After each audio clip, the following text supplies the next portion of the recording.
Hey everybody, welcome. This is Coach Crystal. I'm here tonight for one of my very favorites, my most favorite times of the year, and it is when we get to celebrate the Brown Family Memorial Scholarship. For those of you who don't know what that is, you're going to find out tonight, and you're going to find out the impact of what we're talking about. But welcome to our channel. Welcome. My name is Coach Crystal, as I said, and I want to welcome you into the steps and stages process with how we start each and every one of our interactions with our mantra that just says a lot of things happen before this. And I guarantee a lot of things are going to happen after this, but I promise to be here with you now. Please be here with me now. We are live on 3 platforms. If you feel like you have a question, a comment, or a concern, please drop it in the box and we will get to it as soon as we can. So maybe you know this, maybe you don't. I'm a small town girl. I was born in a town called Kinston, North Carolina. It's the same town my mother was born and raised in. My family was there. We still have deep ties to the community. And when my parents both passed away or completed their cycle of life in 2018, I decided to launch a Brown Family Memorial Scholarship Fund. It honors the work that my family did or continues to do in Kinston, North Carolina, my mother's legacy as a commissioner and my father's legacy as a freedom fighter through 2 tours of Vietnam.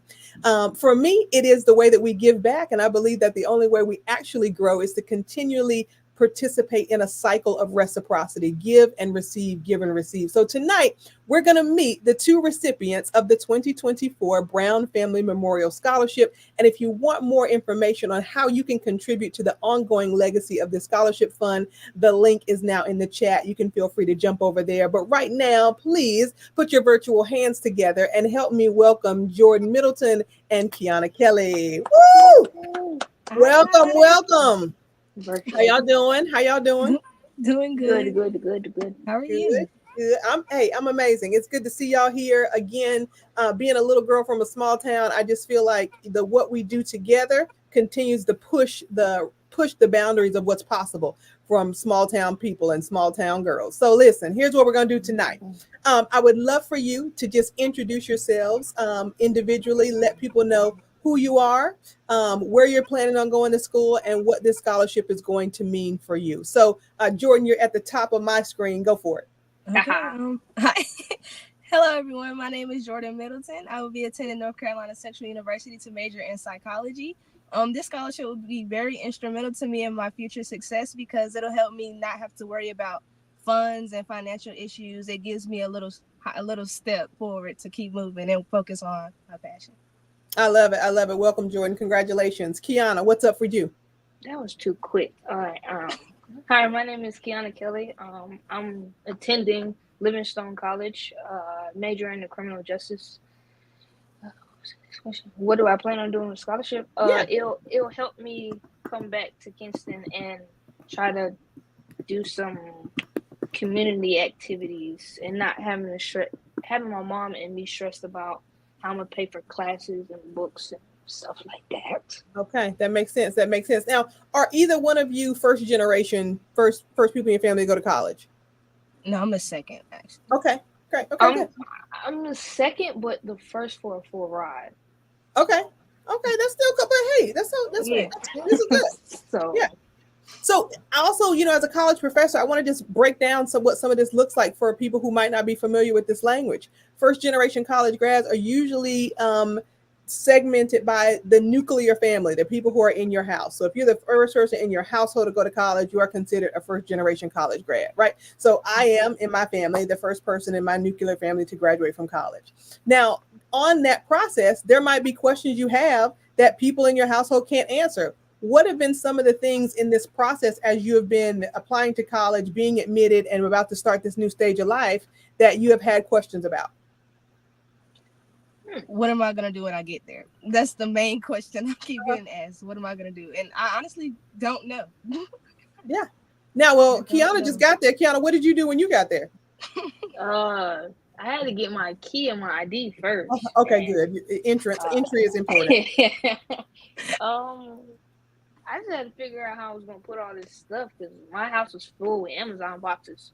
And I had to set up my room. It still ain't the TikTok version of a dorm, but it's a dorm.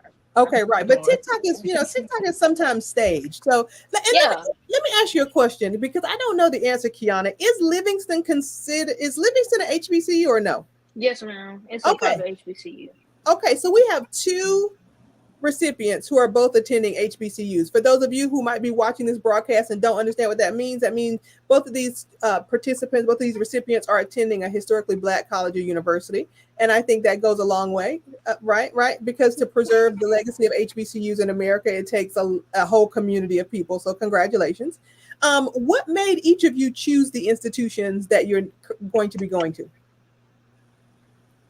Okay, so what made me choose Central? So okay, I was going on a lot of school tours, especially like my senior year. I was going on a lot of school tours, and the colleges were like they weren't really catching my interest like Central did. I don't really know what drawn me to Central, but like when I went on that tour, I was just amazed. Like everything was great. The people were welcoming. It just felt like a second home.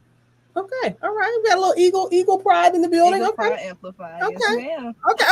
Kyonna, don't hate. Don't LC, we all on the same team? LC all the way. Okay. So what drew you to LC? What got you there? Just the family thing. When I first came to open house, I was like, oh, I ain't never heard of this school. I don't know. This is a very like low media coverage school. I was like, I don't know if I'm gonna like it. And it was a very older school. So when I first got here at open house, my cousin came with me, and it was just like family. Like it felt like family. It just felt right, and like it was never like if I had to ask a question, it was never a dumb question to them. Or and having my own room that's a plus. So and then I got a full ride. So I was like, why would I go anywhere else? Well, I mean, you could have gone. I mean, you could have had other choices, but if this is what you wanted, that's what we want. You decided. You decided for Livingston, right? Yeah. So I tell everybody, including my clients, that everything is a decision, right? Ready is a decision. Joy is a decision. Everything is a decision. So as you guys are going through these next 4 years of your life, what are you deciding, or who are you deciding to be at the end of this journey? That's a good question. At the end of this journey, I'm deciding to be successful. My dream, of course, is to like help children with mental health, like children and young teenagers. That's my dream. But sometimes your dreams don't always come true. So or they get bigger than you can ever imagine. Yeah, or sometimes things change, and that's okay as long as it changes for the better. And I just want to be successful and be able to help others. All right. Now we're going to come back to that. Maybe I'll check in with you in a couple of years because we really want to define what success really means. Yes, right. Gotcha. Some people think it's money. Some people think it's people. Some people think it's right. You want to define it for yourself. Kyonna, who are you deciding to be after the 4 years of this journey?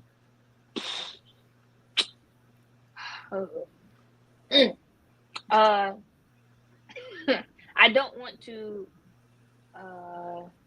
I still want to become I consider myself as a humble person, but not losing that sight of is bigger things in life than just money and stuff like that. I just want to be stable because not many people that come from Kinston have a stable life throughout 18 years. Yeah, so I think I'm glad you brought that up, right? Because what really another reason that prompted me to start this scholarship fund is because one, my college was mostly financed through the fact that my father was in Vietnam and lost both his legs, right? And so had he not lost both his legs in Vietnam, maybe we wouldn't have been able to pay for it as we were, right?